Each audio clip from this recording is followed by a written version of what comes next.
യഹൂദ മരുഭൂമിയിൽ വെച്ച് ദാവീദ് രാജാവ് ചമച്ച ഒരു സങ്കീർത്തനമാണ്. 63-ാം സങ്കീർത്തനം. ദിവസം എഴുന്നേറ്റ് നിന്ന് വാക്യപ്രതിവാക്യമായി പാടി ദൈവത്തെ മഹത്വപ്പെടുത്താം. ആമേൻ. ദൈവമേ, നീ എന്റെ ദൈവം. അധികാലത്തെ ഞാൻ നിന്നെ അന്വേഷിക്കും. വെള്ളമില്ലാതെ ഉണങ്ങി വരേണ്ട ദേശത്ത് എന്റെ ഉള്ളം നിനക്കായി ദാഹിക്കുന്നു, എന്റെ ദേഹം നിനക്കായി കാംക്ഷിക്കുന്നു.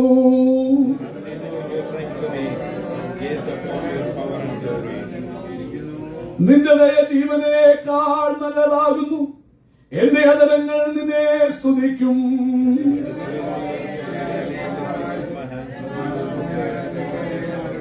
എന്റെ കിടക്കയിൽ നിന്നെ ഓർക്കുകയും ഞാൻ രാത്രിയാമങ്ങൾ നിന്നെ ധ്യാനിക്കുകയും ചെയ്യുമ്പോൾ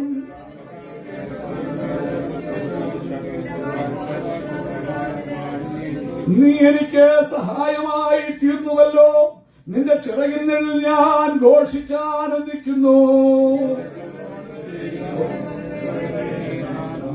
എന്നാൽ അവർ സ്വന്തം നാശത്തിനായി എനിക്ക് പ്രാണഹാനി വരുത്തുവാൻ നോക്കുന്നു. അവർ ഭൂമിയുടെ അതോ ഭാഗങ്ങളിലേക്ക് ഇറങ്ങിപ്പോകും. അടുത്ത വാക്യം ചേർന്ന് പാടി ദൈവത്തെ സ്തുതിക്കാം. എന്നാൽ രാജാവ് ദൈവത്തിൽ സന്തോഷിക്കും. അവന്റെ നാമത്തിൽ സത്യം ചെയ്യുന്നവനെല്ലായ്പ്പോഴും എങ്ങനെ പോഷ്കു പറയുന്നതുമായി അടഞ്ഞു പോകും. നമ്മുടെ വിശുദ്ധകരം ഉയർത്തി കർത്താവിന് സ്തോത്രം ചെയ്യാം. Hallelujah, hallelujah, hallelujah. നമ്മുടെ പ്രാണന് മജ്ജയും മേധസ്സും കൊണ്ടെന്ന പോലെ തൃപ്തി വരുത്തുന്ന ദൈവത്തെ കരമുയർത്തി ആരാധിക്കാം. Hallelujah, hallelujah, hallelujah. എല്ലാവരും പ്രാർത്ഥന ദിവസം ഇരിക്കുമ്പോൾ കേലബ് മുമ്പോട്ട് കടന്നു വന്ന് അവൻ നമ്മോട് ദൈവത്തിന്റെ മരത്തിൽ സംസാരിക്കും. എല്ലാവർക്കും പ്രാർത്ഥനയോടെ ദിവസം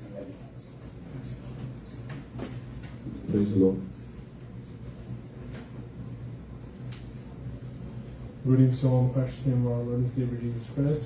അവൻ കൂടി വന്നിരിക്കുന്ന ഏവർക്കും വീണ്ടും വരുന്ന കർത്താവായ യേശുക്രിസ്തുവിന്റെ ധന്യനാമത്തില് എന്റെ സ്നേഹവന്ദനം. I thank God for giving me an opportunity to stand before the presence of the Lord once again and to stand before the presence of the saints.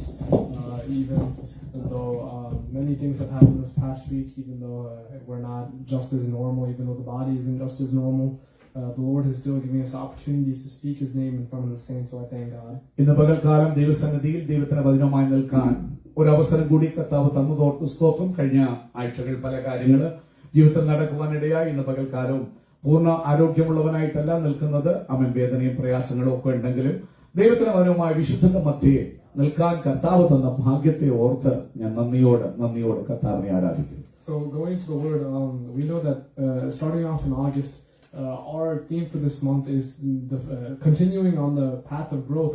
How can we grow into Christ? It's by receiving spiritual food. ആമേൻ. പ്രിയമുള്ളവരെ, ഈ മാസം പരിശുദ്ധാത്മാവ് നമുക്ക് സഭയായി തന്ന വചനം ഈ വർഷത്തെ ചിന്താവിഷയത്തുള്ള ബന്ധത്തില് ആത്മീകമായി നാം വളരണം എന്നുള്ള ചിന്താധാരയില് കർത്താവിന്റെ ആത്മാവിനോട് പറഞ്ഞു, ആത്മീക ആഹാരം കഴിച്ച് നാം പുഷ്ടിപ്പെടണം, വളരുവാൻ അവൻ യത്നിക്കണം. The things that, every living thing needs nourishment, and some type of nourishment. Either needs food or hydration. പ്രിയമുള്ളവരെ, ഈ ലോകത്തിൽ ഉള്ള സകല ജീവജാലങ്ങൾക്കും വളരുവാൻ, അവയ്ക്ക് പുലരുവാൻ എപ്പോഴും ആഹാരം ആവശ്യമുണ്ട്. ഒരു വിധത്തിൽ അല്ലെ മറ്റൊരു വിധത്തിൽ ഒരു ആഹാരം. That's why whenever people explore new areas or new planets, the first thing they look for is water, because hydration can provide life. പ്രിയമുള്ളവരെ, അവയ്ക്ക് ജീവജാലങ്ങൾക്കെല്ലാം ഭക്ഷണവും വെള്ളവും അത്യന്താപേക്ഷിതമാണ് പുലരുവാൻ എന്നുള്ളത് കൊണ്ടാണ് ശാസ്ത്രജ്ഞന്മാരൊക്കെ ബഹിരാകാശത്തേക്ക് അവർ മറ്റ് ഗ്രഹങ്ങളിൽ ജീവനെ അന്വേഷിക്കുമ്പോൾ ആദ്യം അവർ പരതുന്നൊരു കാര്യം, ആ ഗ്രഹത്തിൽ വെള്ളത്തിന്റെ കണികയുണ്ടോ, വെള്ളമുണ്ടെങ്കിൽ ജീവന് സാധ്യതയുണ്ട്. And in the same way, if any living thing either needs food or water to live, in the same way, the same principle applies spiritually for the people of God. അതേപോലെയാണ് പ്രിയമുള്ളവരെ, ആത്മീകർക്കും വളരണമെങ്കിൽ അത് മിറക്കിളോ അത്ഭുതമോ ചെപ്പടി വിദ്യയോ ഒന്നുമല്ല. ആത്മീയ ജീവിതത്തിൽ വളരണമെങ്കിൽ ഞാനും നിങ്ങളും ആത്മീക ആഹാരം, പോഷകങ്ങള് കഴിച്ച് വളർന്നാൽ മാത്രമേ വളർച്ചയുണ്ടാകത്തുള്ളൂ. ഇല്ലെങ്കിൽ എന്നും നട്ടപ്പോഴും ഒരു കൊട്ട പറിച്ചപ്പോഴും ഒരു കൊട്ട പരിപാടി ആ രീതിയിൽ മുരടിച്ച് നിൽക്കാനിടയായി തീരും. ദൈവം ആഗ്രഹിക്കുന്ന ആത്മീകരും ഇതേപോലെ തന്നെ ഭക്ഷണങ്ങൾ കഴിച്ച് ജീവിക്കണമെന്നാണ്. If we want to grow into Christ, we must receive spiritual food. ക്രിസ്തുവാകുന്ന തലയോളം വളരണമെങ്കിൽ ആത്മികാഹാരം കഴിക്കാൻ നാം മനസ്സ് വെക്കണം. ആ ആഹാരം നമുക്ക് അത്യന്താപേക്ഷിതം. Many people want spiritual growth, but they go without nourishment. ആമേൻ. അനേകർക്ക് ആത്മീയ വളർച്ച ഭയങ്കര കൊതിയ, ഒത്തിരി ദൈവത്തിന് വേണ്ടി പ്രകടനമൊക്കെ ആഗ്രഹം, പക്ഷെ അവർക്ക് ആത്മീയാഹാരം കഴിക്കാൻ സമയമില്ല. അതിനുവേണ്ടി അവർ ടൈം നീക്കത്തില്ല, അതിനുവേണ്ടി സമയം എടുക്കത്തില്ല. ഒരു കാര്യം ഓർപ്പിക്കട്ടെ, നിനക്ക് ആരോഗ്യമില്ല, പിന്നെ എങ്ങനെയാ നീ ദൈവത്തിന്റെ വേല ചെയ്യുന്നത്? പിശാച് ഏത് നേരം അതിനെ ഉടയ്ക്കാനൊന്ന് നോക്കിയിരിക്കുക. അതുകൊണ്ടാണ് എഫർട്ട് ഇട്ടിട്ട് കഴിക്കേണ്ട ആത്മീയാഹാരം നീ കണ്ടുപിടിച്ചത് കഴിച്ച് നിന്റെ ഹൃദയത്തിലെ സ്വപ്നങ്ങൾ ക്രിസ്തുവിന് വേണ്ടി ചെയ്യുവാൻ നീ പ്രാപ്തനാകണം. Many times the reason people aren't being fed or people aren't eating is maybe it's simply because they don't know what it means to eat spiritually. പലപ്പോഴും ആത്മീകര് കഴിക്കാൻ സമയമെടുക്കാത്തതെന്ന് ചോദിച്ചു എന്താണ് ഈ കഴിക്കുന്നതെന്ന് അവർക്ക് മനസ്സിലാകാത്തത് കൊണ്ടായിരിക്കാം ചിലപ്പോൾ. Many people come to Sunday, they think receiving a sermon or listening to a sermon is spiritual food for them. മിക്കവാറും എല്ലാവരും ആരാധന മുടക്കാതെ ആരാധനയ്ക്ക് പോകുന്നവര് അവരുടെ ചിന്ത എല്ലാ ഞായറാഴ്ചയും അല്ലെ ഇടക്കൂട്ടങ്ങൾക്കൊക്കെ എല്ലാ ഞായറാഴ്ചയും പോവുകയെടുത്ത് ആത്മീയാഹാരം കിട്ടിയെന്നാണ് അവരുടെ വിചാരം. It's good. You have to go to church. It's commanded, so it's good to go to assembly of the believers. But what the assembly of the believers does is that it simply guides your life and shows you how to grow and eat.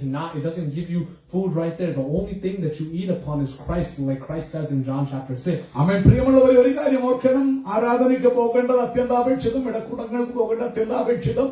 എന്നാൽ അതല്ല നിങ്ങളുടെ ആത്മീയാഹാരം. അവിടെ ചെല്ലുമ്പോൾ സ്വന്തം കൂട്ടുസഹോദരന്മാരോടൊപ്പമുള്ള കൂട്ടായ്മ നിങ്ങളെ പ്രോത്സാഹിപ്പിക്കും, നിങ്ങളെ ഉത്സാഹിപ്പിക്കും. ഇല്ലെങ്കിൽ എങ്ങനെ ഭക്ഷിക്കണം, എങ്ങനെ വളരണം, ഇങ്ങനെ പല ഗൈഡൻസ് നിങ്ങൾക്ക് ലഭിക്കാൻ മുഖാന്തരമാകും.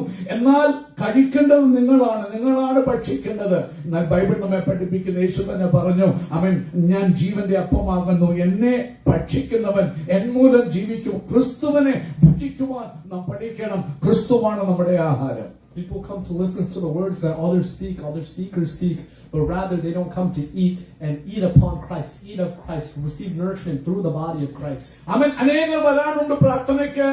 സഭയിൽ വന്ന് നല്ല പ്രസംഗകർ വന്ന് പ്രസംഗിക്കുമ്പോൾ പ്രസംഗമൊക്കെ കേട്ട് ബ്യൂട്ടിഫുൾ തോട്ടായിരുന്നു എന്ന് പറഞ്ഞിട്ട് പോകും.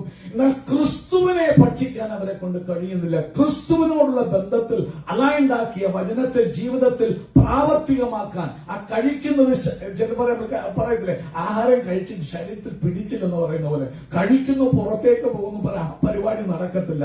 നീ കഴിക്കുന്നത് നിന്റെ ശരീരത്തിലേക്ക് ആ ബ്ലഡിൽ സ്ട്രീമിലോട്ട് പോയിട്ട് നിന്റെ കോശങ്ങളിലോട്ട് എത്തി നിനക്കൊരു വളർച്ച, ഒരു ചേഞ്ച്, ഒരു രൂപാന്തരം ക്രിസ്തു നിന്നിൽ ഉരുവാകണം. ക്രിസ്തുവിനെ പ്രതിബിംബിക്കണം. ഇല്ലാത്തടത്തോളം കാലം നീ പള്ളിയിൽ പോയതുകൊണ്ടോ അന്യഭാഷയിൽ ആരാധിച്ചതുകൊണ്ടോ പ്രവചിച്ചതുകൊണ്ടോ ഒന്നും ഒരു കാര്യമില്ല.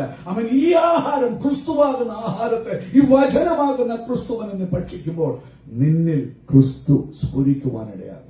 We know that we have to eat to live, but let's go and look at more of a realistic picture of what it looks like in the day-to-day life, and that's what Psalm 63 gives us. പ്രിയമുള്ളവരെ, നമുക്ക് എല്ലാവർക്കും അറിയാം, ജീവിക്കണമെങ്കിൽ ആഹാരം കഴിക്കണം. സ്വന്തം ചെയ്യും. നമുക്ക് സങ്കീർത്തനം 63 ഒന്ന് പോയിട്ട് സ്വന്തം ആഹാരത്തുള്ള ബന്ധത്തിൽ ചില കാര്യങ്ങൾ ചിന്തിക്കാൻ അല്പസമയം എടുക്കാം. പ്രിയമുള്ളവരെ, the thing is, opening up in Psalm 63, we see that David is in the wilderness of Judah. പ്രിയമുള്ളവരെ, സങ്കീർത്തനം ആരംഭിക്കുമ്പോൾ തലക്കൊരികയിൽ നാം വായിക്കുന്ന സർക്കംസ്റ്റൻസ് പറയുന്നത് യഹൂദ മരുഭൂമിയിലായിരിക്കുമ്പോൾ ദാവീദ് രാജാവ് ചമച്ചത് എന്നുള്ളതാണ്. ഇപ്പോൾ താൻ യഹൂദ മരുഭൂമിയിലാണ്. He is physically in a dry place. നോക്കൂ, ശാരീരികമായി ഭൗതികമായി ഒരു വരണ്ട നിലത്ത് സ്ഥാപിക്കുകയാണ്, പാർക്കുകയാണ്. And the first thing I want to point out is, why is David in this wilderness of Judah? ഒന്നാമതായി ചൂണ്ടിക്കാണിക്കട്ടെ, എന്തുകൊണ്ടാണ് ഇപ്പോൾ ഈ വരൾച്ചയിൽ താൻ ആയിരിക്കാൻ കാരണം. Most scholars say this is during the time that he is fleeing from Absalom, his son. മിക്ക വചന പണ്ഡിതന്മാരും പറയുന്നത് ഈ സങ്കീർത്തനം യഹൂദ മരുഭൂമിയിൽ എഴുതുന്ന കാലം, അബ്ശാലോമിൽ നിന്ന് താൻ ഓടിപ്പോകുന്ന കാലത്താണിത് എഴുതിയതെന്ന് മിക്ക പണ്ഡിതന്മാരും അഭിപ്രായപ്പെടുന്നു. And most of you know the story of what's going on with Absalom and David and why he is fleeing. It's because Absalom leads a military rebellion against David, the king himself, and flees him out and does many things such as taking his concubines, sleeping with them, a lot of things that are humiliating David, and in that area David flees. നിങ്ങൾക്കറിയാം, വാർദ്ധക്യമായ കാലത്ത് ദാവീദ് രാജാവ് ജീവനും കൊണ്ട് പലായനം ചെയ്യുകയാണ്. തന്റെ മകനായിരുന്ന അബ്ശാലോം തനിക്കെതിരെ മ്യൂട്ടണി ഉണ്ടാക്കി, അവൻ റിവോൾട്ട് ഉണ്ടാക്കിയിട്ട് വലിയ ആൾക്കാരുമായി സൈന്യവുമായി തന്നെ പിടിക്കാൻ വരുമ്പോൾ രാമാനം ജീവനും കൊണ്ട് ബൈബിൾ പറയുമ്പോൾ ചെരുപ്പ് പോലും ഇടാതെ സ്വന്തം ചെയ്യുന്ന തലമുടി പറിച്ചു കരഞ്ഞുകൊണ്ട് ഓടുകയാണ് ദാവീദ് ജീവന് വേണ്ടി. അങ്ങനെ ഓടുന്ന കാലം നിങ്ങൾക്കറിയാം. സംഭവങ്ങൾ വായിക്കാൻ ആഗ്രഹിക്കുന്ന അബ്ശാലോം വരുന്നതും, അബ്ശാലോം വന്നിട്ട് സ്വന്തം ചെയ്യുന്ന കൊട്ടാരത്തിന്റെ സ്വന്തം മട്ടുപ്പാവൽ ഏറ്റവും മണ്ടയ്ക്ക് ദാവീദ് ചെയ്ത പാപം രഹസ്യമായി ചെയ്ത് പരസ്യമായി ചെയ്യുന്നതും സ്വന്തം ചെയ്യുന്നു. ഇതൊക്കെയും തന്നെ നാണം കെടുത്തുവാൻ, ദാവീദിനെ ഹ്യൂമിലിയേറ്റ് ചെയ്യുവാൻ, തല താഴ്ത്തുവാൻ ചെയ്ത ഒരു പ്രവൃത്തികളും ഹൃദയം തകർന്ന് ഓടിപ്പോകുന്ന ദാവീദിനെ നിങ്ങൾക്ക് കാണാൻ കഴിയും. അങ്ങനെ യഹൂദ മരുഭൂമിയിലേക്ക് താൻ ചെല്ലുകയാണ്. Everything that's happening to David currently is technically retribution for what he has done in the past. ഒരു കാര്യം ഓർത്തോണം, പാപത്തിന് എപ്പോഴും ഒരു പരിണിത ഫലമുണ്ട്. For every action there is an equal and opposite reaction. അതുകൊണ്ട് ഏതൊരു പാപവും നാം ചെയ്യുന്നതിന് മുമ്പ് രണ്ടാമതൊന്നും ചിന്തിക്കണം. കാരണം അവൻ റെട്രിബ്യൂഷൻ ഉണ്ട്, തിരിച്ചു വരുന്നത് സ്വന്തം ഇപ്പോൾ നാം കാണുന്നു. ദാവീദിന്റെ ഓട്ടത്തിന് കാരണം പണ്ടൊരിക്കൽ ദൈവം അഭിഷിക്തനായി നിർത്തിയിരുന്നപ്പോൾ, തേജസ്സോടെ നിർത്തിയിരുന്നപ്പോൾ ദൈവത്തിന്റെ കരുതൽ മറന്ന്, ദൈവത്തെ മറന്ന്, ദൈവവചനത്തെ മറന്ന് പാപം ചെയ്തപ്പോൾ അവൻ ഓർത്തില്ല. താൽക്കാലിക സുഖത്തിന് വേണ്ടി ദൈവത്തെ മറന്ന് അവൻ ജീവിച്ചു. ഓർത്തില്ല തിരിച്ചിത് വരുമെന്ന് ഓർത്തില്ല. ഓർക്കണം പ്രിയമുള്ളവരെ, ജീവിതത്തിൽ നാം ചെയ്യുന്ന ഏതൊരു പ്രവൃത്തിക്കും അതിനൊരു പണിഷ്മെന്റ് ഉണ്ട്, റിട്രിബ്യൂഷൻ ഉണ്ട്. നോക്കൂ, ജീവിതത്തിൽ താൻ ചെയ്ത ഒരു പ്രവൃത്തിയുടെ പരിണത ഫലമായിട്ട് നാണം കെട്ട് ഓടിപ്പോകേണ്ടി വരുന്ന ഒരു ദാവീദ്, മരുഭൂമിയുടെ അവസ്ഥയിലേക്ക് എത്തിപ്പെടുന്ന ഒരു ദാവീദ്. So this is not simply a holy man in a wilderness or in a desert that is in thirst, but rather it's a sinner that is suffering. നിങ്ങൾക്കറിയാം, ഇതൊരു വിശുദ്ധനായ മനുഷ്യൻ നമുക്ക് പറയാൻ പറ്റുകയില്ല. മരുഭൂമിയിൽ ഉഴലുന്ന, തകരുന്ന ഒരു പാപിയായ മനുഷ്യൻ, ആ പാപത്തിന്റെ പരിണത ഫലം അനുഭവിക്കുന്ന ഒരു മനുഷ്യൻ. And that makes it more relatable and daily for us, because we are all sinners who are suffering. And when we continually sin, we simply make our lives drier. We go into a desert and we are in the same place as David, and we are simply in a wilderness where we are hungry and we are thirsty. ഇന്ന് പകൽക്കാലം പ്രിയമുള്ളവരെ, നമ്മുടെ ദൈനംദിന ജീവിതത്തിൽ ഇത് നമുക്കും പാഠമായിട്ട് വരാൻ കാരണം, ജീവിതത്തിൽ പലപ്പോഴും നന്മ ചെയ്യണമെന്ന് അറിഞ്ഞിട്ടും ചെയ്യാതെ നമ്മുടെ സ്വന്തം ഇഷ്ടങ്ങളെ പോലെ, നാം എല്ലാവരും ആടുകളെ പോലെ ആയിരുന്നു. ഓരോരുത്തർ താങ്കളുടെ വഴിക്ക് തിരിഞ്ഞിരുന്നു എന്ന് പറഞ്ഞ പോലെ നമ്മുടെ ഇഷ്ടത്തിന്റെ വഴിയിൽ ദൈവ ഇഷ്ടം എന്തെന്ന് പോലും ചോദ്യം ചെയ്യാതെ, അറിയാതെ പാപം ചെയ്ത് ഓടുമ്പോൾ ഇന്ന് പകൽക്കാലം എനിക്ക് നിങ്ങൾക്കും ചാരാൻ പറ്റുന്ന ഒരു വ്യക്തിയാണ് ദാവീദ്.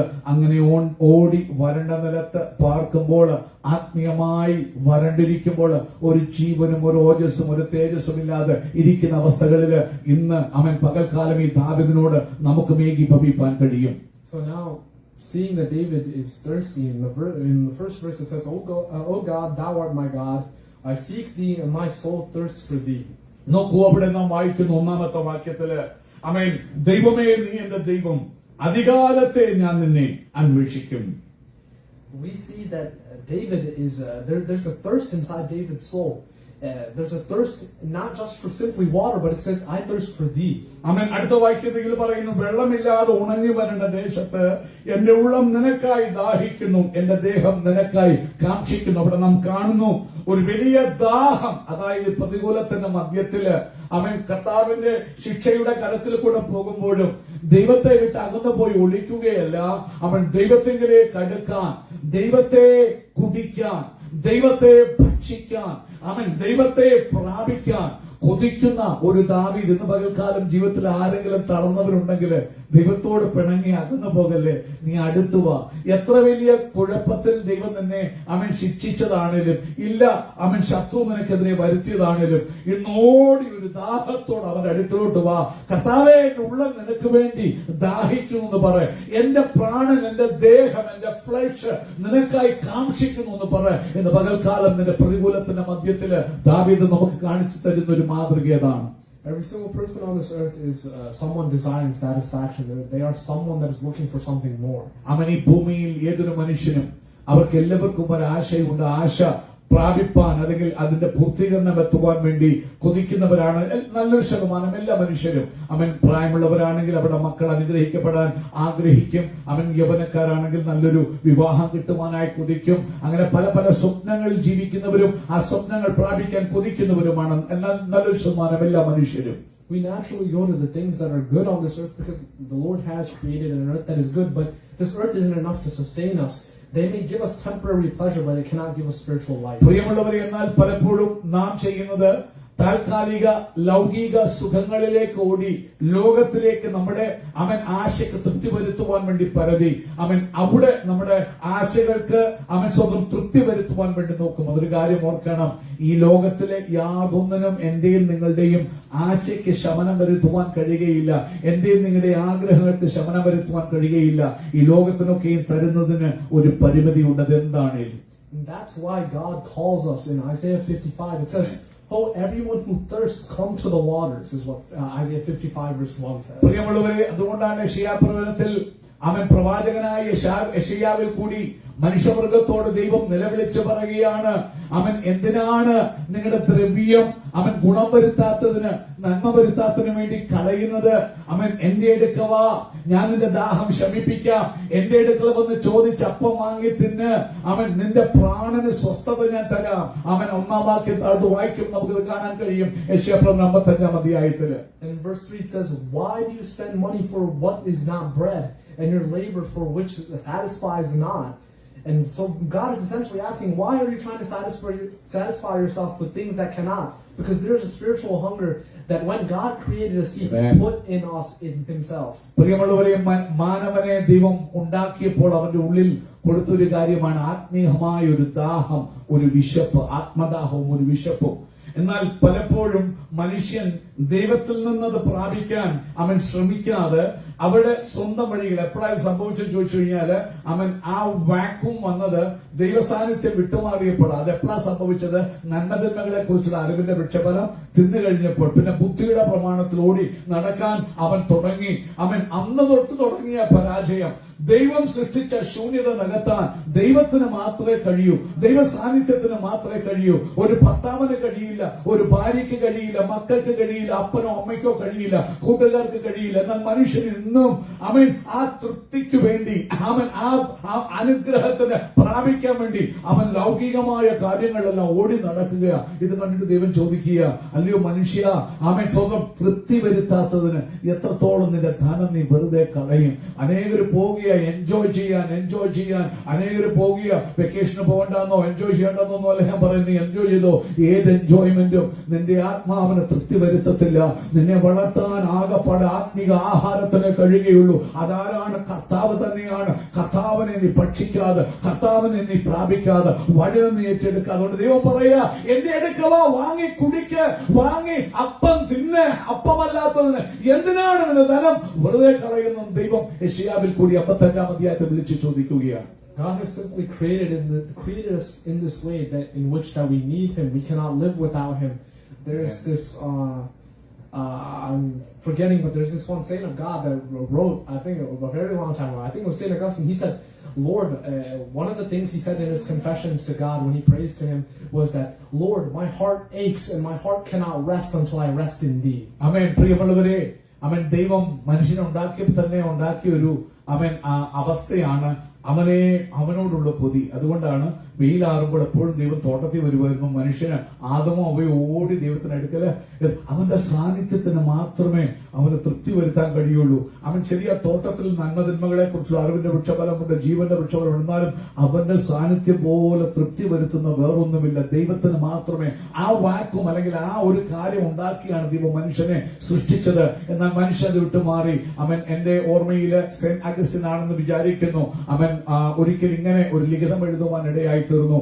എന്റെ ദൈവമേ, എന്റെ പ്രാണൻ നിനക്ക് വേണ്ടി വാഞ്ചിക്കുകയാണ്. എന്റെ ഉള്ളിലെ ശൂന്യത നിനക്ക് വേണ്ടി കൊതിക്കുകയാണ്. എപ്പോഴാണ് എനിക്ക് നിന്നിൽ ചേരാൻ കഴിയുന്നത്? അപ്പോൾ മാത്രമേ എന്റെ ആ വിശപ്പ്, ദാഹത്തിനൊരു ശമനം വരികയുള്ളൂ. ദൈവത്തിന് വേണ്ടി കൊതിക്കുന്ന വിശുദ്ധനായ അഗസ്റ്റിന്റെ വാക്കുകള് അങ്ങനെ രേഖപ്പെടുത്തതായിട്ട് ഞാൻ ഒരിക്കൽ വായിച്ചിട്ടുണ്ട്. So in order to be fed, someone has to admit that they're hungry. നോക്കൂ, കഴിക്കണമെങ്കിൽ കരയുന്ന കുഞ്ഞിനെ പാലുള്ളൂ എന്ന് പറയുന്ന പോലെ വിശപ്പ് റെക്കഗ്നൈസ് ചെയ്യണം. എനിക്കൊരു വിശപ്പുണ്ട്, എനിക്ക് പോഷകം വേണം. ആ വിശപ്പ് തിരിച്ചറിഞ്ഞാൽ മാത്രമേ കഴിക്കാനായിട്ട് സാധിക്കത്തുള്ളൂ. So it's only someone who it's only if you acknowledge that you are hungry that you will go out to eat something, if you go out to take something. നിങ്ങളുടെ വിശപ്പ് നിങ്ങൾ തിരിച്ചറിഞ്ഞാൽ മാത്രമേ പോയി എനിക്ക് എന്തെങ്കിലും കഴിക്കണം അല്ലെ എനിക്ക് എന്തെങ്കിലും കുടിക്കണം. ആ ദാഹവും വിശപ്പും തിരിച്ചറിഞ്ഞാൽ മാത്രമേ പോയി ഭക്ഷിക്കാനും കഴിക്കാനും നമ്മെ കൊണ്ട് കഴിയുകയുള്ളൂ. That's why it's so hard for general Christians to do this. It's because we mistake ourselves to be eating spiritual food when we're really not. ആമേൻ. അതാണ് ആത്മീയരായി പലപ്പോഴും ക്രിസ്തു വിശ്വാസികൾക്ക് പറ്റിപ്പോകുന്നത്. അവർ പലതും ഞാൻ കഴിക്കുന്നുണ്ട് എന്ന് ചിന്തിക്കും. യഥാർത്ഥത്തിൽ അവർക്ക് വേണ്ട പോഷകമായിരിക്കത്തില്ല അവർ കഴിക്കുന്നത്. അവർ പോയി തന്നെത്താൻ സ്വയതൃപ്തി അടഞ്ഞിട്ട് വരികയാണ്. എന്നാൽ എന്താണ് വേണ്ടത്, എന്താണ് വിശപ്പ്, എന്തിന്റെ കുറവാണെന്ന് തിരിച്ചറിയാൻ ഒരു വ്യക്തിയെ കൊണ്ട് കഴിഞ്ഞില്ലെങ്കിൽ അതിന് വേണ്ട ആഹാരം എന്താണ് കഴിക്കേണ്ടത് എന്ന് ഒരിക്കലും അവർക്ക് മനസ്സിലാകുകയില്ല. It's something especially Malayalis struggle with because a lot of them tend to when I'm in college, we have this InterVarsity. It's a club. It's a Christian organization. The thing is that when everyone who comes to InterVarsity, it's not just someone who doesn't do anything in church. Almost every Malayali does something in church. They're involved in the church. They do something. That's why it's hard for us to recognize that we do need spiritual food, is because we think being busy is equal to being fed. പ്രിയമുള്ളവരെ, പലപ്പോഴും ക്രിസ്തു വിശ്വാസികളായിട്ടുള്ള അനേക യവനക്കാർക്കും അല്ലെങ്കിൽ മലയാളികൾക്ക് പ്രത്യേകം പറ്റുന്ന ഒരു കാര്യം, സ്വന്തം ഞങ്ങൾക്ക് കഴിഞ്ഞ ഈ വർഷം ഒരു ഇന്റർവേഴ്സിറ്റി ഒരു മീറ്റിംഗ് ഉണ്ടായിരുന്നു. അങ്ങനെ പല പല ഡിനോമിനേഷനിൽ നിന്ന് വന്ന മലയാളികളായിട്ടുള്ള അനേക യവനക്കാരുമായി മീറ്റ് ചെയ്യുവാനിടയായി തീർന്നു. ഒരു കാര്യം പറയട്ടെ, എല്ലാ യവനക്കാരും ചർച്ചിൽ ഭയങ്കര ബിസിയാ. ഒന്നിൽ അവര് യൂത്ത് കൊയറിലുണ്ട്, അല്ലെങ്കിൽ യൂത്ത് മീറ്റിംഗിനെ ലീഡ് ചെയ്യുന്നു. അവരെല്ലാം ചിന്തിക്കുന്നു ഈ ബിസിനസ് ചർച്ചിൽ പോയി ബിസി ആകുന്നത് അവർക്ക് ആത്മീയ എഡ്യൂക്കേഷൻ കൊടുക്കുന്നു, വളർച്ച കൊടുക്കുന്നു എന്ന്. സത്യം പറഞ്ഞാൽ ഒരിക്കലും ഇല്ല. ആത്മീയ ആഹാരം ഭക്ഷിക്കാതെ, ആത്മീക മന്ന ഭക്ഷിക്കാതെ, വചനം പ്രാപിക്കാതെ, ദൈവസന്നിധി ഇരുന്ന് ആത്മീയ ദാഹത്തിനായുള്ള പാട്ടും പാടിയ പോലെ പരിശുദ്ധാത്മാവാകുന്ന നദിയിൽ നിന്ന് കുടിക്കാതെ ആ ദാഹശമനം ഒരിക്കലും ഉണ്ടാകത്തില്ല. അതുകൊണ്ട് കുഞ്ഞുങ്ങളുടെ എല്ലാം വിചാരം ഞാൻ ചർച്ചിൽ ഒത്തിരി ബിസിയും ആക്റ്റീവും ആയതുകൊണ്ട് എനിക്ക് സ്പിരിച്വൽ ഫുഡ് കിട്ടുന്നുണ്ടെന്നാണ്. The thing is that we need to really ask ourselves, am I feeding my spirit? Am I praying? Am I reading God's word? Am I meditating on scripture? These three things are specifically mentioned even in this Psalm, Psalm 63, because on verse 5 and 6 it says, my soul is feasted as with marrow and fat. It's not just talking about eating something simple. It is feasted with marrow and fat, something that is rich. And when is it feasted? It's when I think of thee upon my bed and meditate on thee in the watches of the night. പ്രിയമുള്ളവരെ, നിങ്ങൾ ശ്രദ്ധിച്ചു കേൾക്കണം. നമ്മളൊക്കെ പലപ്പോഴും കിടക്കുമ്പോൾ ഒന്നിൽ YouTube video കണ്ടോണ്ടോ അല്ലെങ്കിൽ അതും ഇതും കേട്ടോണ്ടോ കിടന്നു. എന്നാൽ അവിടെ പറയുന്നത് അങ്ങനെയല്ല. ഒന്ന്, നിനക്ക് ദാഹശമനം വരുത്തണം, ദാഹം തീർക്കണം. എന്റെ ആത്മാവ് നിനക്കായി ദാഹിക്കുന്നു, എന്റെ ദേഹം നിനക്കായി എന്ത് ചെയ്തു ബോഡി ഫ്ലഷിനൊരു ലോങ്ങിങ് വേണം.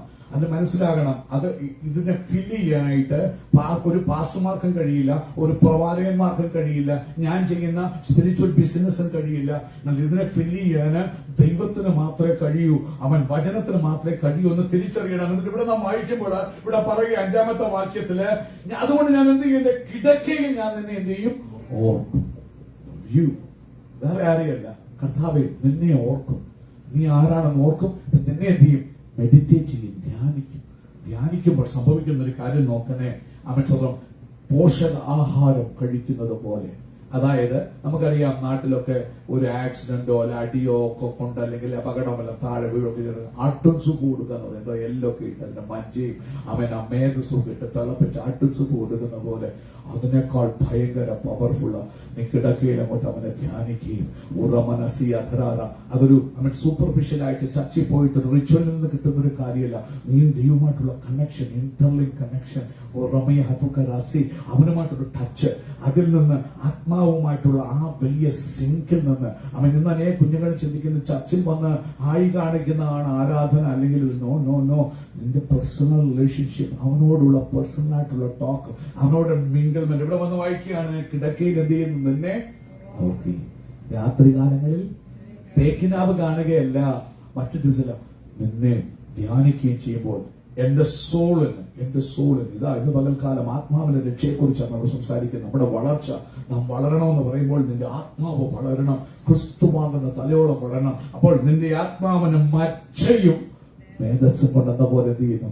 തൃപ്തി വരുത്തുന്നു. അപ്പോൾ ആഹാരത്തിന് വേണ്ടിയുള്ള കൊതി, ഈ 3 കാര്യങ്ങൾ നമുക്ക് ഇവിടെ കാണാനായിട്ട് കഴിയും. ദാഹവും വിശപ്പും അടക്കുവാൻ. The first thing we see that is satisfying hunger and thirst is simply spending time with Christ, meditating with Him.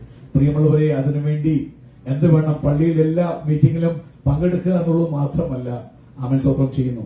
അവനുമായി സമയം ചെലവഴിപ്പാൻ നിന്റെ ഏകാന്ത ജീവിതത്തിൽ, അവന്റെ വചനവുമായി സമയം ചെലവഴിപ്പാൻ നിന്റെ വ്യക്തിപരമായ ജീവിതത്തിൽ, അവനോട് സംസാരിപ്പാൻ നിന്റെ പ്രാർത്ഥനാ ജീവിതത്തിൽ ഒന്ന് സമയം കണ്ടെത്തണം. അവനുമായി ഒന്നിരിപ്പാൻ, അവനോടൊന്ന് സല്ലപിപ്പാൻ, അവനോട് ഭാരങ്ങളൊന്ന്. പിന്നെ നിന്റെ ജീവിതം ഒരു സാധാ ജീവിതമായിരിക്കത്തില്ല. പിന്നെ ഒരു പാസ്റ്ററോ ഒരു പ്രാർത്ഥിക്കുന്നോ ഒന്നും വേണ്ടി വരത്തില്ല. അത് കാര്യങ്ങളൊക്കെ വചനത്തിന്റെ ക്രമത്തിൽ നടന്നാലും അവൻ സ്വന്തം നിന്റെ ജീവൻ മച്ചയും മേധസ്സും കൊണ്ടതുപോലെ നാഥൻ നിനക്ക് തൃപ്തി വരുത്തും. ആമേൻ. So finally, the third thing is that God's word is spiritual food. മൂന്നാമത്തെ കാര്യം ഓർക്കണം. എന്താണ് ആത്മീയ ഭക്ഷണം? ദൈവവചനം അവൻ ഭക്ഷണമായിട്ട് ദൈവത്തിന്റെ വചനമായി പഠിപ്പിക്കുന്നു. Jesus said in John 6:27, labor not for the meat which perisheth, but for the meat that endureth unto everlasting life. അവൻ യേശുവിനെ പറഞ്ഞു, അവൻ സ്വന്തം നശിച്ചു പോകുന്ന ആഹാരത്തിനായിട്ട് അവൻ നിങ്ങൾ അധ്വാനിക്കരുത്, നിത്യജീവനിലേക്ക് ഉയർന്നു വരുന്ന ആ നിത്യാഹാരത്തിന് വേണ്ടി നിങ്ങൾ യത്നിക്കണമെന്ന് യേശു ഒരിക്കല് അവൻ യോഹന്നാന്റെ സുവിശേഷത്തിൽ പറയാനിടയായി. Jesus teaches us not to spend our time working for actual physical food that is within this earth, because yes, physical food sustains our physical body, but spiritual food is what sustains our spiritual life, which is something that's everlasting. പ്രിയമുള്ളവരെ, യേശു അവൻ ഈ ഭൂമിയിൽ പറഞ്ഞു, look, അവൻ ഭൗതിക ആഹാരത്തിന് വേണ്ടി അവൻ സ്വന്തം യത്നിക്കാൻ വെച്ച് നിന്റെ സമയം മൊത്തം കളയരുത്. ഭൗതികാഹാരം വേണം, കഴിക്കാൻ ജീവിക്കാൻ പറ്റില്ല, പക്ഷെ അതിനേക്കാൾ ഉപരിയാണ് ആത്മീക ആഹാരമെന്ന് യേശു തന്റെ പരശുശ്രൂഷയിൽ എംഫസൈസ് ചെയ്ത്. ഈ ആത്മീയ ആഹാരത്തെ കൊണ്ട് നിന്നെ പോഷിപ്പിച്ചില്ലെങ്കിൽ നീ എന്നും ഒരു മീഡിയോക്കർ ക്രിസ്ത്യൻ ആയിരിക്കും. അവൻ ഷാലോ ക്രിസ്ത്യൻ ആയിരിക്കും. ജീവിതത്തിൽ വലിയ വെയിൽ വരുമ്പോൾ, കൊടുങ്കാറ്റ് വരുമ്പോൾ നിനക്ക് നിൽക്കാൻ കഴിയില്ല, നീ അൺസ്റ്റേബിൾ ആകും. അതുകൊണ്ട് കഴിക്കണം, ആഹാരം നീ കുടിക്കണം. അവൻ നിന്റെ വേര് നീ എവിടെ ഊന്നണം, അതൊക്കെ ഓർത്തോണം. 1-ാം സംഗീതം പറയുമ്പോഴൊക്കെ ശ്രദ്ധിച്ചോണം. കാരണം ദൈവം ആഗ്രഹിക്കുന്നത് നിന്റെ സസ്റ്റനൻസാ. അവൻ ഈ ഭൂമിയിൽ ആരുമില്ല, നിന്നെ ഒറ്റയ്ക്ക് നിർത്തിയാലും നീ ഇടിഞ്ഞു വീഴാതിരിക്കാൻ, തകർന്നു പോകാതിരിക്കാൻ ആഹാരം കഴിച്ച് പുഷ്ടിപ്പെടണം, നീ ബലപ്പെടുവാനിടയായി തീരണം. Paul gives us another image of this in 1 Corinthians chapter 10 verse 3. അവൻ 1 കൊരിന്ത്യർ 10:3 അവൻ വായിക്കുമ്പോൾ പൗലോസ്ലീഹ അതിനെക്കുറിച്ച് ഒരു ചിത്രം തരുന്നുണ്ട്. നിങ്ങൾക്കറിയാം, അവൻ സ്വതന്ത്രം ചെയ്യുന്നു. ഇസ്രായേൽ മക്കള് മിസ്രയീം വിട്ട് മരുഭൂമി യാത്ര വഴി അവൻ കനാനിലേക്ക് പോകുന്ന യാത്രയെ പരാമർശി പറയുമ്പോൾ അവൻ 1 കൊരിന്ത്യർ 10:3 ഇങ്ങനെ അവൻ വായിക്കുന്നു, എല്ലാവരും ഒരേ ആത്മീയ ആഹാരം തിന്നു. ആമേൻ.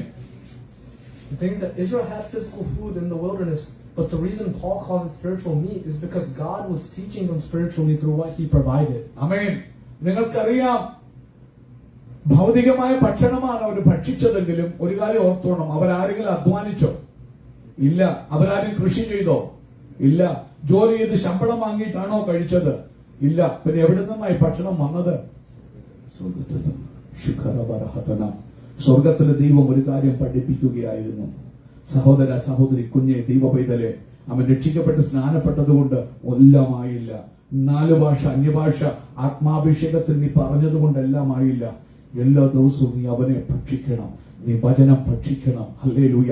ആത്മീയ ആഹാരം തിന്നണം. അത് ഉയരത്തിൽ നിന്ന് വരുന്ന ഭക്ഷണത്തെ കുറിച്ചാണ് പറയുന്നത്. ഭൗതികം അത് നശിച്ചു പോകുന്നതാണ്. കഴിച്ചു കഴിഞ്ഞാൽ വിസർജിച്ച് അന്നേരം തന്നെ പോകും, ഇല്ലെങ്കിൽ അല്പം അവൻ ഊർജ്ജം നിന്റെ ശരീരത്തിൽ നിന്നിട്ടെന്നാൽ ഇവിടെ പറയുന്ന ഭക്ഷണം നിത്യതയിലേക്ക് പൊങ്ങി വരുന്ന, നിത്യജീവനിലേക്ക് നിന്നെ സഹായിക്കുന്ന ആത്മീക മന്ന നീ കഴിക്കുവാൻ ഇടയാകണം. അവിടെ വായിക്കുമ്പോൾ അവിടെ പൗലോസ് പറയുന്നുണ്ട്, അവരെ അനുഗമിച്ച പാറയിൽ നിന്നല്ലോ കുടിച്ചത്, അവർ കഴിച്ചത്.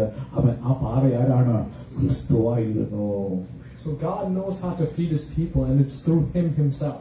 അവൻ ഒരു കാര്യം ഓർക്കണം, എന്നെയും നിങ്ങളെ എല്ലാം എങ്ങനെ തൃപ്തിപ്പെടുത്തണം, കഴിപ്പിക്കണമെന്ന് ആർക്കറിയാമെന്നറിയാമോ? സ്വർഗത്തിലെ അപ്പനറിയാം, അല്ലെ? നമ്മുടെ മക്കൾ, കൊച്ചുമക്കളായിരിക്കും കൃഷിയെങ്കിൽ ഒന്ന് കഴിക്കാമോ നിർബന്ധിച്ച് അമ്മ കുത്തി കഴിപ്പിക്കുന്ന പോലെ വായിലോട് കോരി ഞെക്കി പിടിച്ചു കൊടുക്കാൻ. കാരണം അപ്പനറിയാം എന്താഹാരം വേണമെന്നറിയാം. അതുപോലെ സ്വർഗത്തിലെ അപ്പൻ ഇന്ന് പകൽക്കാലം എന്നെ നിങ്ങളെ കുറിച്ച് എന്ത് ആഹാരം വേണം നല്ലവണ്ണം അവൻ അറിയും. And his providence of food does not run out, because even Jesus on this earth, when he was given simply a few loaves and fish, he fed thousands. If we're feeding upon him, how many more could he feed? He could feed us forever.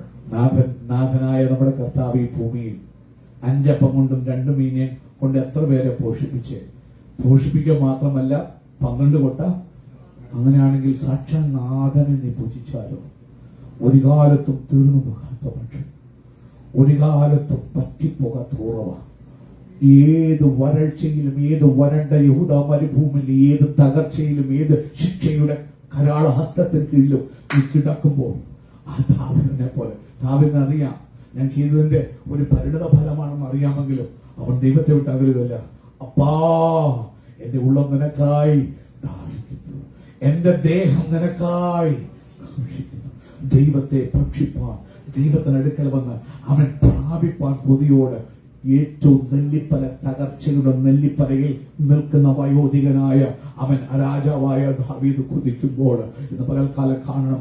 ദൈവത്തിനറിയാം നിന്റെ ദുഃഖങ്ങളെ മാറ്റാൻ, നിന്റെ തകർച്ചകളെ, നിന്റെ ഏകാന്ത അവൻ ഇടർച്ചകളെ, നീ ക്ഷീണിക്കുന്ന ആ വേളകളില് അവൻ നിനക്ക് ആഹാരമായി വന്ന് നിന്നെ ബലപ്പെടുത്താൻ. ഹല്ലേലൂയ. എന്റെ ദൈവത്തിനറിയാം ഇന്ന് പകൽക്കാലം അടുത്തുവാ ആ ദാവീദ് കുതിച്ചപ്പോൾ ഒന്ന് കുതിക്ക്. As we know in John chapter 1, it says that in the beginning was the Word, and the Word was with God, and the Word was God. So that means the Bible, the Word that we receive, is not simply a book we read to gain information, or simply the stories of God and the accounts of the Gospels, but rather it's nourishment for the inner man. ഒരു കാര്യം നിങ്ങൾ ഓർക്കണമേ, Bible യോഹന്നാന്റെ സുവിശേഷം 1-ാം അധ്യായത്തിൽ പറയുന്ന ആദിയിൽ വചനം ഉണ്ടായിരുന്ന, വചനം ദൈവമായിരുന്നു. 14-ാം വാക്യം, ആ വചനം ജഡമെടുത്ത് നമ്മുടെ മധ്യത്തിൽ പാർത്തു. ഇന്ന് പകൽക്കാലം നമ്മൾ കേൾക്കുന്ന വചനം കേവലം എഴുതി വെച്ച ചില ലിഖിതങ്ങളല്ല പ്രിയമുള്ളവരെ, അത് ജീവന്റെ വചനമായി. ഇന്ന് പകൽക്കാലം വന്നിരിക്കുമ്പോൾ പുത്രനെ വചനത്തിൽ കൂടെ കാണാം. അതുകൊണ്ടാണ് ഞാൻ എപ്പോഴും പറയും, പ്രസംഗിക്കുന്ന ആളിന്റെ പേരിന്റെ ലാസ്റ്റിൽ കിടക്കുന്ന നീളമുള്ള ആ ഡിഗ്രിക്ക് നീ വില കൊടുക്കല്ലേ. നീ ക്രിസ്തുവിനെ തിന്നാനല്ല വരുന്നത്, നീ മനുഷ്യന്റെ ജ്ഞാനം കേൾക്കാനാണ് വരുന്നത്. ഞാൻ വരുമ്പോൾ അപ്പാ വചനമേ വാ, എത്ര അറിവില്ലാത്തൊരു കുഞ്ഞെന്ന് പകരം ഞാൻ ഓടി വരിക, എനിക്ക് നിന്നെ തരണം. അവൻ ആ പറയുന്നതല്ല, എനിക്ക് ആ വചനം ഗ്രാസ്പ് ചെയ്യണം. ആ കൊതിയോടെ വന്നാൽ ജീവന്റെ വചനം നിന്റെ ഉള്ളിലേക്ക് വന്നിട്ട് നിന്നെ തൃപ്തിപ്പെടുത്തും. അനേകർ വന്നിട്ട് പറയാം, ഇന്നത്തെ പ്രസംഗം നീ വന്ന് എന്തോ വചനം കേൾക്കാനാണ്. വചനം അവിടെ പറയുന്ന ഏത് വാക്യത്തിനും ജീവനുണ്ട്. അതുകൊണ്ട് ഓർത്തോണം, ആ വചനത്തെ കേവലം വാക്കുകളായോ അവൻ അക്ഷരങ്ങളോ കാണാതെ ജീവന്റെ അപ്പമായി നീ കണ്ടാൽ അവൻ ദിവസം വന്നിരിക്കുക നമ്മുടെ പ്രതികരണമേ മാറും. കർത്താവേ, ഐ നീഡ് സ്പിരിച്വൽ സ്ട്രെങ്ത്. എനിക്ക് നിന്നെ കഴിച്ചേ പറ്റൂ, ഇല്ലാതെ എനിക്ക് പറ്റില്ല. അടുത്ത നിമിഷം ഏത് പ്രതികൂലമാ വരുന്ന അറിയില്ല, അടുത്ത ആഴ്ച എങ്ങനെ എന്റെ ജീവിതം മാറി മറിയുന്ന അറിയത്തില്ല. I need to eat you, എനിക്ക് നിന്നെ ഭക്ഷിച്ചേ പറ്റൂ എന്നുള്ളൊരു കൊതി നമ്മുടെ ജീവിതത്തിൽ ഉണ്ടാകാനിടയായി തീരും. Now we know that we need to simply meditate with God and also meditate upon the Word. The thing is that it's not something you do occasionally, but it's something that is necessary daily. What human can go without food daily? Even whenever we sit down to fast, sometimes my mom complains that, I'm able to skip meals on my own, but as soon as we start fasting, I get hungry. So, food is something you need daily. It's not something that you can skip. So, in the same way, you must meditate with God and spend time with the Word of God daily. പ്രിയമുള്ളവരെ, ഒരു കാര്യം ഓർക്കണം, ഭക്ഷണം തോന്നുമ്പോൾ കഴിക്കാനുള്ളതല്ല. അവൻ ഇന്ന് കഴിച്ചു ഇനി ഒരാഴ്ച കഴിഞ്ഞാൽ ആരും അങ്ങനെ പറയല്ല. അവൻ കഴിക്കാതെ നമുക്ക് ജീവിക്കാൻ പറ്റില്ല. പക്ഷെ അവൻ പലപ്പോഴും ഉപവാസം ഇരിക്കുമ്പോഴാണേല് അവൻ സ്വന്തം ചെയ്യുന്നു. ഉപവാസം ഇരിക്കാതിരിക്കുമ്പോൾ പലപ്പോഴും അമ്മ അവൻ കഴിക്കാൻ പാടാ എടുത്തു വെച്ചിരിക്കുന്ന പാടാ തണുത്തു പോടാ, അതേപോലെ കഴിക്കാനായിട്ട് താല്പര്യം. പക്ഷെ ഉപവാസം ഇരിക്കാൻ തുടങ്ങുമ്പോൾ പെട്ടെന്ന് എവിടുന്ന ആ വിശപ്പ് വരുന്നെന്ന് അറിയത്തില്ല. അവൻ ഇന്ന് പകൽക്കാലം ബോധവും എങ്ങനെയാണേലും അവൻ സ്വന്തം ചെയ്യുന്നു. ആഹാരം ശരീരത്തിന് ആവശ്യമാണ്. അത് അവൻ ഇന്ന് കഴിച്ചിട്ട് അതുകൊണ്ട് ഇനി അടുത്ത മാസം കഴിക്കുന്ന ആരും പറയത്തില്ല. അവൻ സ്വന്തം ചെയ്യുന്നു. അതേപോലെ ഇന്ന് പകൽക്കാലം ക്രിസ്തുവാകുന്ന വചനം അത് ഇടയ്ക്ക് ആ സ്പിരിച്വൽ മൂവ് ഉണ്ടാകുമ്പോൾ മാത്രം അവനത് ധരിക്കുന്ന ഒരു കാര്യമല്ല. ദൈനംദിനമായി അവനോട് പറ്റിയിരുന്നത് പ്രാപിപ്പാൻ. അങ്ങനെ വന്നാൽ ഒരു കാര്യമുണ്ട്, നീ എപ്പോഴും ബലമുള്ള ഒരു വ്യക്തിയാകും. ക്ഷീണിച്ച് നന്നായിട്ട് ഭക്ഷണം കഴിക്കാത്തൊരു വ്യക്തി അനീമിക്കാകും. ആ വ്യക്തി അവൻ ടയർഡായി ഫെയിന്റഡായി താഴെ വീഴാൻ സാധ്യതയുണ്ട്. എന്നാൽ അവൻ ക്രിസ്തുവാകുന്ന ആഹാരം നീ എന്നും ഭക്ഷിച്ചുകൊണ്ടിരുന്നാൽ അവൻ വലിയ കൊടുങ്കാറ്റടിക്കട്ടെ, ആ ക്രിസ്തുവാകുന്ന പാറയിൽ നങ്കൂരമിട്ട് നീ കിടക്കുന്ന ഒരു വ്യക്തിയാണെങ്കിൽ അവൻ വൻമഴ ചൊരിയട്ടെ, വലിയ കാറ്റടിക്കട്ടെ, ആ വീടിന്മേൽ അടിക്കട്ടെ, അവൻ നീ ആ പാറമേൽ റോക്ക് സോളിഡായി ഉറച്ച് അതിൽ നിന്ന് സാപ്പിൻ ചെയ്ത് നീ നിൽക്കുന്ന ഒരു വ്യക്തി ആയതുകൊണ്ട് നിന്റെ ജീവിതത്തിലെ ഒരു തകർച്ചകൾക്കും ഒരു കൊടുങ്കാറ്റുകൾക്കും നിന്നെ റിപ്പ് ഓഫ് ചെയ്യാൻ പറ്റത്തില്ല. നീ സ്ട്രോങ് ആയിരിക്കുമെന്ന് മനസ്സിലാക്കുക. So as Peter says, as newborn babes desire the sincere milk of the word, that he may grow thereby. അതുകൊണ്ട് അവൻ പത്രോസ് പറയുന്ന ഒരു കാര്യം, അതുകൊണ്ട് ഇപ്പോൾ ജനിച്ച ശിശുക്കളെ പോലെ വചനമെന്ന മായമില്ലാത്ത പാൽ കുടിപ്പാൻ. അപ്പോൾ ഓർത്തോണം, കൊച്ചു ടോഡ്ലേഴ്സിന്റെ കാര്യം ക്രിസ്തുവിലേക്ക് പുതിയ ഇന്ന് അവൻ സൂസൻ അനിത മോനൊക്കെ സ്നാനപ്പെടാൻ വേണ്ടി പോവുകയാ. അവൻ സ്വപ്നം സ്നാനപ്പെടാൻ പോകുമ്പോൾ ലുക്ക്, അവൻ സ്നാനപ്പെട്ട് നീ ജനിച്ചു കഴിഞ്ഞാൽ ഉടനെ എന്ത് ചെയ്യണം? വലിയ കൊതി, പാല് കുടിക്കാൻ കൊതിച്ചോണം, കരഞ്ഞോണം, കിട്ടിയില്ല കരഞ്ഞോണം, കാരണം വളരണം. പിന്നെ എന്നൊന്നും പാലല്ലെന്ന് ഓർത്തോണം, അടുത്ത സ്റ്റെപ്പിലേക്ക് കയറിക്കോണം, കട്ടിയായുള്ള ആഹാരം കഴിച്ചോണം. അങ്ങനെ ക്രിസ്തുവാകുന്ന തലയോളം വളരാൻ വേണ്ടി എത്തിക്കണം. The thing is that once we are fed, we can also feed others. ഒരു കാര്യം ഓർക്കണം, നിങ്ങൾ കഴിച്ചാൽ മാത്രമേ മറ്റുള്ളവരെ കഴിപ്പിക്കാൻ നിങ്ങളെ കൊണ്ട് എന്ത് ചെയ്യത്തുള്ളൂ, കഴിയത്തുള്ളൂ. അവൻ നിങ്ങൾ ഭക്ഷിക്കുമ്പോൾ മറ്റുള്ളവർക്കും കൊടുക്കുവാൻ നിങ്ങൾ പ്രാപ്തരായിത്തീരും. If I don't cook myself, how can I cook a meal for someone else? നോക്കൂ, ഞാൻ ഭക്ഷണം പാചകം ചെയ്യുന്നില്ലെങ്കിൽ അവൻ എങ്ങനെ മറ്റൊരാൾക്ക് ആഹാരം കൊടുക്കാൻ പറ്റും? ഒരുപക്ഷെ പറയും ഞാൻ ഫാസ്റ്റ് ഫുഡ് വാങ്ങി കൊടുക്കുന്നു പറയായിരിക്കും. പക്ഷെ അവൻ സ്വപ്നം ചെയ്യുന്നു, അവൻ തിങ്ക് ചെയ്യുക ഫാസ്റ്റ് ഫുഡ് ഒന്നുമില്ല, ആഹാരം ഉണ്ടാക്കണം. അവൻ കുക്ക് അറിയത്തില്ലെങ്കിൽ കഴിക്കാൻ ഒരു വഴിയില്ല. That's me and Dad's issue, because whenever we don't have food in the house, Dad's like, oh, we can order it. And then Mom gets mad. And then when I don't have food, I just ask for it. I just ask Chichi or Mommy to make it. So, if you can't make food for yourself, if you don't eat yourself, how can you feed others? How can you feed the congregation, the assembly of believers? അവൻ ഇന്ന് പകൽക്കാലം എനിക്കും എന്റെ പിതാവിനുള്ള പ്രശ്നമാണ്. അവൻ ആഹാരം ഇല്ലാതെ അവൻ സ്വന്തം ആഹാരം കുക്ക് ചെയ്യാൻ രണ്ടുപേർക്ക് അറിയത്തില്ല. അപ്പൊ ഞാൻ പറയും വിഷമിക്കണം, അവൻ പുറത്തുനിന്ന് ഓർഡർ ചെയ്ത് കഴിക്കാം.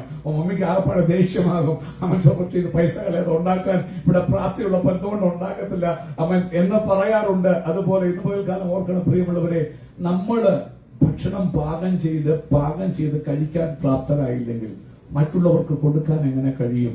അവൻ ഞായറാഴ്ച ആരാധനയ്ക്ക് വന്നിട്ട് ഒന്നും നീ പാചകം ചെയ്ത് ഉണ്ടാക്കിക്കൊണ്ട് വരാതെ മറ്റുള്ളവർക്ക് കൊടുക്കാൻ എങ്ങനെ കഴിയും? ഞായറാഴ്ച ഒരിക്കലും ആരാധന, നമ്മുടെ ആരാധനയും അവൻ എന്ന് പറയുന്നത് നാമധേയ ആരാധനയും തമ്മിൽ വ്യത്യാസമുണ്ട്. നമ്മുടെ ആരാധനയിൽ you have to prepare something and bring, ഒരുക്കി കൊണ്ടുവരണം. അവൻ ഇവിടെ എല്ലാവരോടും ചേർന്ന് ശുശ്രൂഷിക്കുന്ന അവൻ സാക്ഷികൾ ഒരു വാക്ക് യേശുവിനെ കുറിച്ച് പറയാൻ നിന്റെ ഉള്ളിൽ ഉണ്ടാകണം. അവൻ സ്വന്തം നീ ഒന്ന് കുക്ക് ചെയ്ത് പ്രാപിക്കണം, ഉണ്ടാക്കണം. ചിലപ്പോ നീ വലിയ പ്രസംഗനൊന്നും ആയിരിക്കും, നീ പറയുന്ന ഒറ്റ വാക്ക് യേശു എന്നുള്ളതായിരിക്കും. അത് വിടുവിക്കുന്ന ഒരാളെ വിടുവിക്കുന്നത്. അവൻ ചിലപ്പോ ആ ഒറ്റ പദമായിരിക്കാം, നീ പറയുന്ന ഒറ്റ വാക്ക സാക്ഷ്യമായിരിക്കാം. ചിലരുടെ വിശപ്പകറ്റുന്നത്. ഇന്ന് പകൽക്കാലം ആരാധനയ്ക്ക് കാഴ്ചക്കാരായി വന്നിട്ട് പാസ്റ്റിന് വിലയിട്ടിട്ട് പോകല്ലേ പ്രിയമുള്ളവരെ. നിങ്ങൾ ശുശ്രൂഷിക്കാനായി വരിക, നിങ്ങൾ ചേർന്ന് വരിക. ഹല്ലേലൂയ, അതിനകത്തൊരു വലിയ ജയമുണ്ട്. അതുകൊണ്ട് നിങ്ങൾ പാകം ചെയ്ത് പ്രാപിക്കാതെ എങ്ങനെ മറ്റുള്ളവർക്ക് കൊടുക്കാൻ കഴിയും? And it's made clear in 1 Corinthians 14 verse 26, which we had the verse of before. It said, what then, brethren, when you come together, each one has a hymn, a lesson, a revelation, a tongue, or an interpretation. Let all things be done for edification. So that means you must feed yourself if you need any of these things that you bring to each Sunday, each gathering of the believers. Praise the Lord. Praise the Lord. പ്രിയമുള്ളവരെ, ഇന്ന് പെന്തക്കോസ്തുകാർക്ക് പോലും ആരാധന എന്താ തിരിച്ചറിയാൻ ഇതുവരെ അറിയത്തില്ല. അവര് പണ്ട് അപ്പച്ചമാര് കാണിച്ചു, അതല്ല നീ വചനം വായിക്കണം. അവിടെ പറയുന്നത് ഇങ്ങനെയാണ്, ആ കാണിച്ച വാക്യം നമ്മൾ കാണുന്നുണ്ട്. ആമേൻ സ്വന്തം. അതിനാൽ 26ാമത്തെ വാക്യം പറയുന്നു, 1 Corinthians 14:26 അല്ലെ, 14:26 ഇങ്ങനെയാണ് പറയുന്നത്. ശ്രദ്ധിച്ചു കേട്ടോണത്, വായിക്കുമ്പോൾ മനസ്സിലാക്കണം. ആമേൻ സ്വന്തം ചെയ്യുന്നു. ആകയാൽ എന്ത് സഹോദരന്മാരെ, നിങ്ങൾ കൂടി വരുമ്പോൾ പാസ്റ്റർക്ക് സങ്കീർത്തനമുണ്ടെന്നാണ് പറഞ്ഞത്. ഓരോരുത്തർക്ക് സങ്കീർത്തനമുണ്ട്, പാസ്റ്റർക്ക് ഉപദേശം ഉണ്ടെന്നാണ് പറഞ്ഞത്. ഓരോരുത്തർക്കും ഉപദേശമുണ്ട്. You are loaded. ഇനി അടുത്തത് വെളിപ്പാടുണ്ട്, അന്യഭാഷയുണ്ട്, വ്യാഖ്യാനം ഉണ്ട്, സകലവും സ്പിരിച്വൽ എഡിഫിക്കേഷൻ. ഇപ്പൊ ആരാധനയ്ക്ക് വരുന്ന എന്തിനാ? ആത്മീക വർദ്ധനയ്ക്ക്. അപ്പോൾ നമ്മൾ ഈ ചില സമയത്തൊക്കെ പിക്നിക്ക് പോകുമ്പോൾ മൊത്തം എല്ലാം ചർച്ച ചെലവേറ്റാൽ ഓരോരുത്തരും ഞാൻ ചില ഉണ്ടാക്കിക്കൊണ്ട് വരാം, അല്ലേ? ഞാൻ കപ്പ കൊണ്ടുവരാം, ഞാൻ ഇഡ്ഡലി കൊണ്ടുവരാം എന്ന് പറഞ്ഞ പോലെ ആരാധനയ്ക്ക് വരുമ്പോ പരസ്പരം അയ്യോ ഈ ചർച്ചൊക്കെ എങ്ങനെയൊക്കെ ആയിരുന്നെങ്കിൽ എന്താ അനുഗ്രഹമായാലും ഒന്ന് ഞായറാഴ്ച മീറ്റ് ചെയ്യുമ്പോൾ അതിന്റെ power would have been different. ആമേൻ. So Christ is our daily bread, so we must eat upon this daily bread to give that to others. പ്രിയമുള്ളവരെ, ക്രിസ്തു അവൻ അവനാണ് ജീവന്റെ അപ്പം. അവൻ നിന്ന് ഭക്ഷിച്ച് നാം കൊടുക്കുവാൻ പഠിക്കുകയും പ്രാപ്തരാകുകയും ചെയ്യണം. And we must love eating this to be able to share it with others. I've said it before this.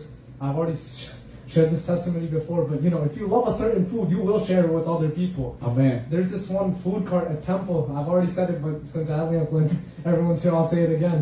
But there's this one food cart at Temple. It's this one Korean spot. Me and my friend Ethan would always eat it. None of my other friends would touch it because you have to eat it with your hands. It's sticky. It's like fried chicken, but it's covered with sweet sauce. So no one else would eat it. Like Shane Verdees, none of them, they wouldn't touch it.